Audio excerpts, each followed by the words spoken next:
Hello and welcome to this week's Culture Conversations. I'm Danielle Peters, and as always, I'm sharing a reflection of the real conversations I've had with leaders across the early learning sector this week, what I'm noticing, what I'm learning, what they're learning, and what it might mean for you and your team.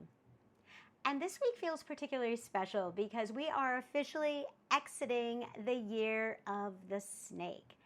Now, I'm not usually one to get too caught up in zodiac energy, but the symbolism feels fitting. The snake represents shedding, quietly letting go of what no longer fits, releasing habits, tolerance, or patterns that have been sitting there for a while. It's not dramatic, it's often private, but it's necessary. And next week, we step into the year of the horse. The horse represents movement, momentum, strength, forward motion, not frantic energy, but intentional energy, direction, power with purpose.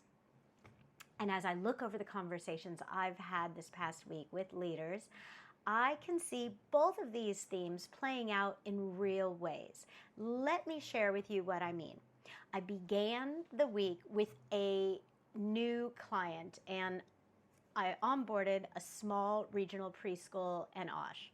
And it was a real grounded conversation, calm, thoughtful, and very real. And she's been with the center for 15 years and has recently returned from maternity leave. So she's leading while only working part-time, balancing life, bub, and leadership in a very honest way. And she has 8 educators in her team and a mix of long-standing experience and some newer energy coming through. And she didn't describe drama, she didn't describe crisis. She said they had a good team, but I just want to get everyone on that same page. And that's a theme I keep hearing consistently. And there was something really mature about her approach to doing that. But when you have a team of varied experience and varied personalities and varied expectations, things don't really fall apart overnight, but they slowly drift until, it becomes the culture of this disengaged. And our conversation didn't come from tension, but she really just wanted to make sure that she was proactive and not waiting for those cracks to show. Instead, she was choosing to align early, to intentionally create shared expectations, shared culture before misalignment became the culture. And what made it even more powerful is this was actually our first meeting, but she was given this opportunity to participate in our HTC program through her new owners, which is Findlay Regional Care. And they, in fact, are a long-term client of ours and already deeply understand the value of building culture intentionally. So this wasn't about fixing something broken.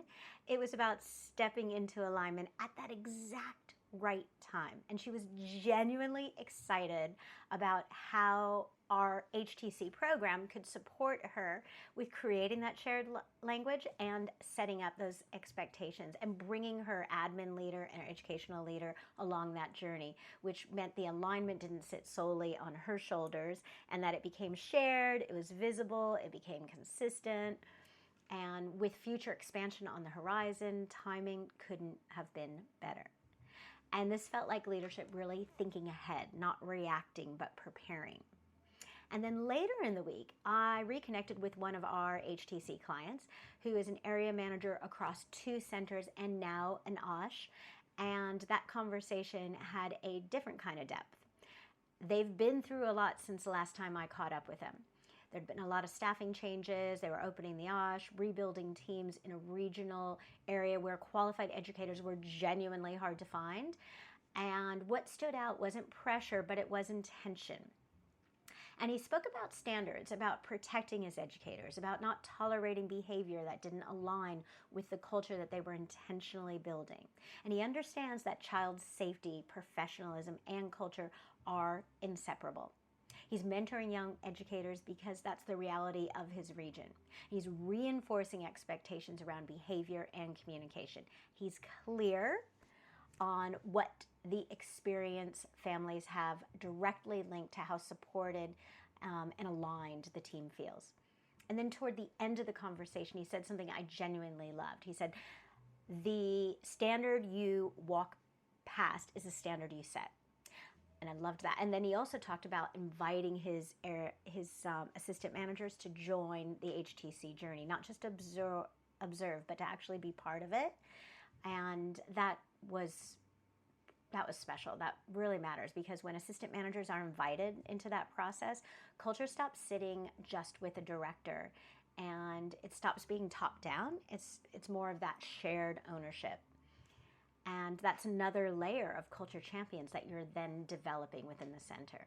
And that's when language becomes consistent across the rooms, and when standards are reinforced, not by one voice, but by many. And that's when culture becomes harder to dilute, because more leaders are protecting it. And what I'm seeing in their services right now is not reactive change. It's layered leadership. It's building depth. And I left that conversation feeling proud, because this is what it looks like when a leader understands that building culture is not a one-person job. It's a shared responsibility that strengthens over time. Then I had a conversation that was much more subtle.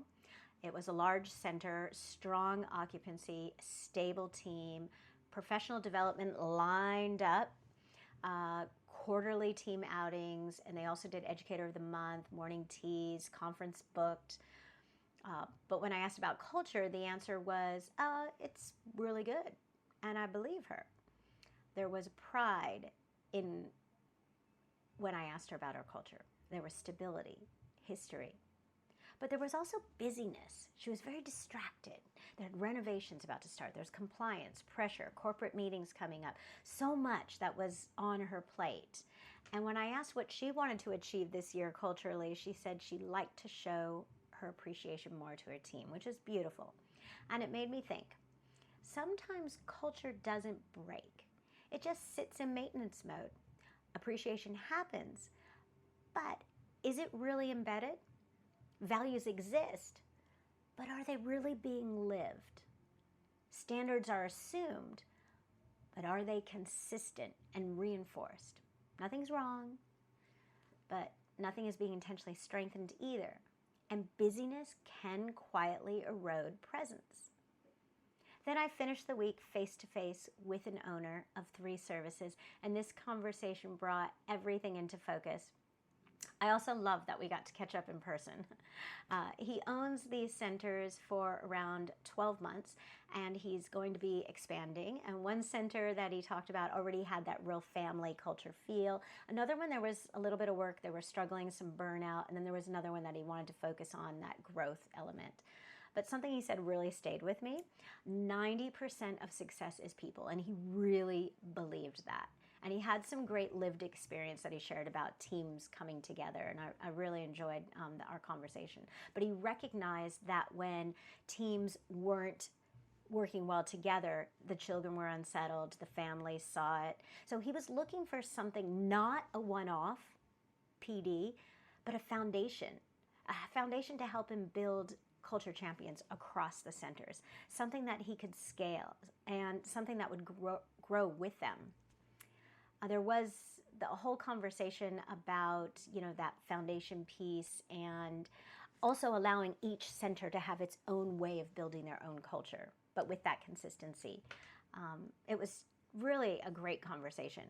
It became about choice and really inviting the leaders to choose to align early. Some were widening their leadership circle and sharing ownership. Some were maintaining, some were good.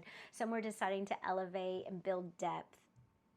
But that's why the transition of the year of the snake into the year of the horse feels so fitting. The snake sheds quietly. It lets go of what no longer fits. It prepares. But the horse moves. The horse represents momentum, strength, forward movement, not frantic energy, not reactive energy, intentional movement. I can feel the shift with the leaders I'm speaking with. Less tolerance, less delay. We'll see how it goes. More clarity, more shared ownership, more long-term thinking. in early learning right now, culture cannot be accidental. It must be visible, consistent, and lived. So as we step into this next season, I'm sitting with something a little stronger than just reflection. We've talked about shedding. We've talked about awareness. We've talked about choice. But now we're entering the year of the horse. And the horse doesn't just prepare.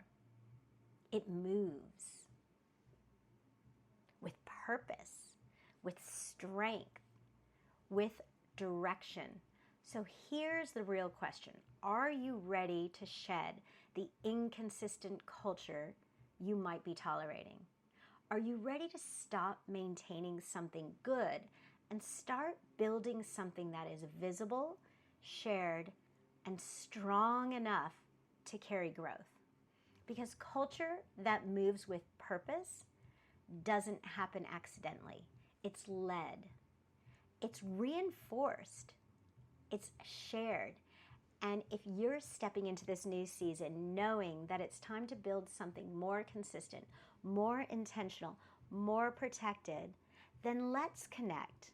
I would genuinely love to support you in strengthening the culture you're leading so it's not just positive, but powerful.